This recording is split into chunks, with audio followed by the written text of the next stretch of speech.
안녕하세요. 캐디언스 CFN 김민성입니다. 이번 시간에는 어셈블리 환경, 메이트와 평면형 정렬에 대해 알아보도록 하겠습니다. 메이트와 평면형 정렬에 대해 알아보기 위해 제가 어셈블리 환경의 파트 라이브러리 창을 트레이닝 경로로 잡아놨고요. 여기 보게 되면 세바 01부터 09번까지 해서 예제가 있습니다. 이 예제를 가지고 앞으로 조립 조건을 알아보도록 할게요. 자, 세바 01부터 09번까지 전부 다 조립을 했을 때에는 완성되면은 볼밸브 형상이 만들어진다라고 했습니다. 그리고 이 볼밸브 형상의 기준은 세바 1번이라고 했기 때문에 이렇게 세바 01번을 던져주시고요. 자, 여기에다가 이제 추가 조립을 해서 메이트 조건을 알아보도록 할 텐데요. 세바 04번을 던져보도록 하겠습니다. 보면은 세바 04번이 두 개가 있는데 제가 특별히 언급하지 않는 이상은 무조건 단품을 던져주시면 돼요. 파트나 판금을. 그래서 세바 04번 파트를 이렇게 드래그 앤 드랍 하게 되면은 여기 그래픽 뷰상에 배치가 되게 되고, 자, ESC 키를 한번 눌러줍니다. 그러면은 조립 조건에 있는 메이트 조건이 활성화되게 되고, 얘를 클릭해 주게 되면은 이제 메이트 조건을 줄 수가 있어요. 자, 이 세바 4번은 형상, 자, 이 세바 4번 형상은 어떻게 조립이 되냐면은 여기 원기둥의 면이 요 안쪽으로 들어가게 되고요. 그 다음 여기에 있는 이 면이, 자, 이 면과 만나게 되면은 멈추게 되겠죠. 그때 사용할 수 있는 게 메이트 조건인데요. 자, 메이트 조건은 면과 면을 붙일 때 사용을 하고, 좀 더 쉽게 설명을 드리면은 종이에다가 풀을 바른 다음에 그 종이 두 장을 붙일 때 사용한다라고 생각을 하시면 돼요. 자, 우선은 메이트를 사용하기 전에 이 형상부터 한번 움직여 보도록 하겠습니다. 컴포넌트 드래그를 통해서 이렇게 움직이게 되면은 3D 상에서 굉장히 자유롭게 움직여요. 자, 이 상태에서 메이트를 선택을 하고 제가 여기 밑에 있는 바닥면을 선택하고 그 다음 요 면에다 붙여보도록 하겠습니다. 그러면은 붙은 것처럼 보이는데 지금 아직 면이 정렬된 상태가 아니기 때문에 잘 붙었는지 안 붙었는지 모르겠죠? 자, 우선은 컴포넌트 드래그를 한번 움직여 보도록 하겠습니다. 이렇게. 자, 움직이는데 이 상태에서 컨트롤 F를 눌러봐 주세요. 자, 똑같이 여러 방향으로, 여러 방향으로 자유롭게 움직이죠. 자, 이번에는 컨트롤 R. 그러면은 이번에 컴포넌트 드래그로 움직이게 되면 얘는 위아래로밖에 못 움직여요.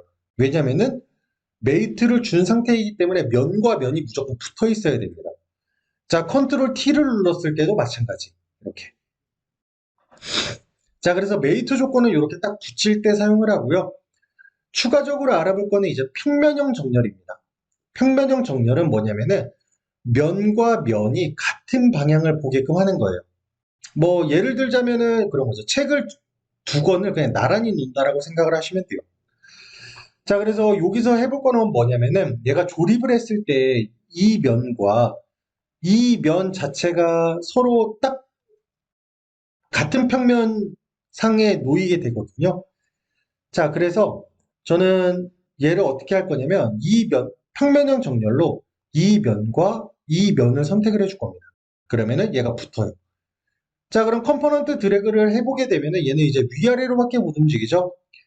자, 구속 조건을 어느 정도 이해하신 분들은 3D상에서도 자유도가 존재합니다. 총 6개의 자유도가 존재하게 되는데 그 6개의 자유도가 0이 되게 되면은 더 이상 움직이지 않아요. 그래서 평면형 정렬로 다시 한번 요 윗면과 여기에 윗면을 선택해서 더 이상 못 움직이게 할게요. 자, 보면은 이제 컴포넌트 드래그로 더 이상 움직일 수가 없는 형상이 됐죠.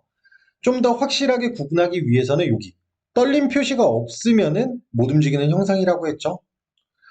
자, 그래서 메이트와 평면형 정렬을 써봤는데 추가적인 옵션에 대해서 좀 더 알아보도록 하겠습니다. 우선은 조립을 하게 되면은 이 패스파인더 상에 주어진 조립 조건을 표시된다라고 했어요.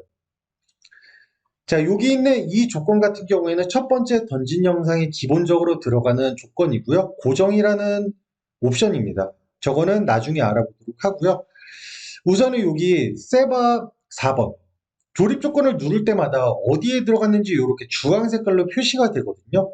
그래서 이걸로 구분을 하시면 되고요.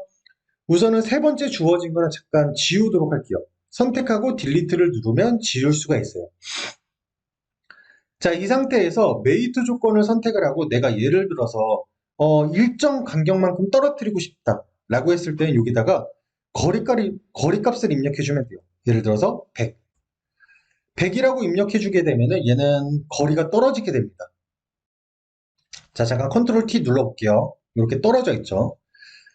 자, 그 다음에 거리값으로 할 수도 있고요. 아니면은 여기 범위라고 있는데 이 범위라는 거를 선택하게 되면은 최소값과 최대값을 줄 수가 있어요. 이 최소값과 최대값은 뭐냐면은 0부터 100까지 값을 주고 내가 원하는 만큼 움직일 수 있는 거예요. 이런 식으로. 이렇게. 이게 범위라는 옵션입니다. 자, 그 다음 컨트롤 Z를 눌러서 잠깐 원래 위치로 옮기도록 하고요. 잠깐 컨트롤 I를 다시 눌러볼게요. 자, 그래서 얘 같은 경우에는 이제 그 범위가 아니라 고정 상태로 두고 값은 0을 주도록 하겠습니다. 이렇게.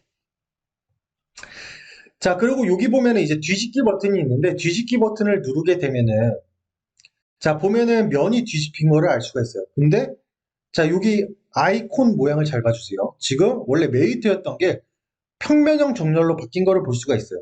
자, 이 얘기는 무슨 얘기냐면 결국에는 똑같은 기능인데 면이 어디를 보느냐에 따라 이렇게 그 기능이 구분된다라고 보시면 돼요. 근데 결국에는 같은 기능이라고 생각을 하시면 됩니다. 자, 그래서 이런 식으로 해서 이제 메이트에 대한 옵션을 알아봤고요. 그럼 평면형 정렬도 한번 볼까요? 평면형 정렬도 앞에 알아본 메이트와 동일한 기능이라고 했기 때문에 옵션이 다 동일하겠죠. 그래서 뭐 세부적인 옵션에 대해서 설명은 드리지 않도록 하고요. 자, 뒤집기를 눌러보게 되면은 이런 식으로 다시 얘가 메이트가 됐죠. 자, 다시 이렇게 뒤집기 버튼을 누르게 되면은 이렇게 평면 정렬이 들어간 걸 볼 수가 있습니다. 자, 아까 평면형 정렬을 지웠던 거를 다시 한번 줘볼게요. 이렇게. 자, 그러면은 여기에 이렇게 자유도가 0인 상태가 됐잖아요. 이 상태에서 만약에 뒤집기 버튼을 누르면 어떻게 될까요?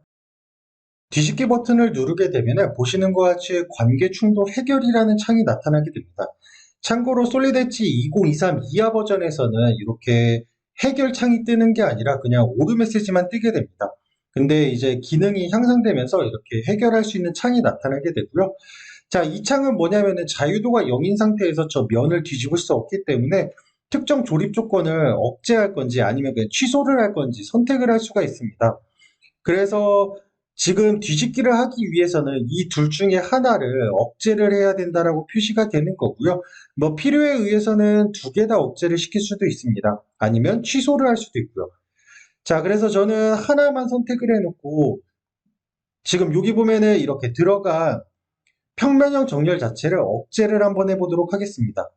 적용을 누르게 되면은 보시는 것처럼 이렇게 지금 미리 보기가 됐죠. 그 다음 확인을 누르게 되면은 여기 조립 조건 상에서도 이렇게 억제가 된 모습을 볼 수가 있고요. 그리고 이 형상 자체도 면이 뒤집힌 거를 볼 수가 있습니다. 자, 그리고 마지막으로 이제 여기 메이트와 평면을 정렬 옵션에 보게 되면 유동이라는 옵션이 있는데요. 이 옵션 같은 경우에는 다음 시간에 배울 정렬에서 다루도록 하겠습니다. 자, 그래서 이번 시간에는 메이트와 평면 정렬에 대해서 알아봤습니다. 이상으로 이번 교육은 마치도록 하겠습니다. 감사합니다. 캐디언스 시스템의 김민성이었습니다.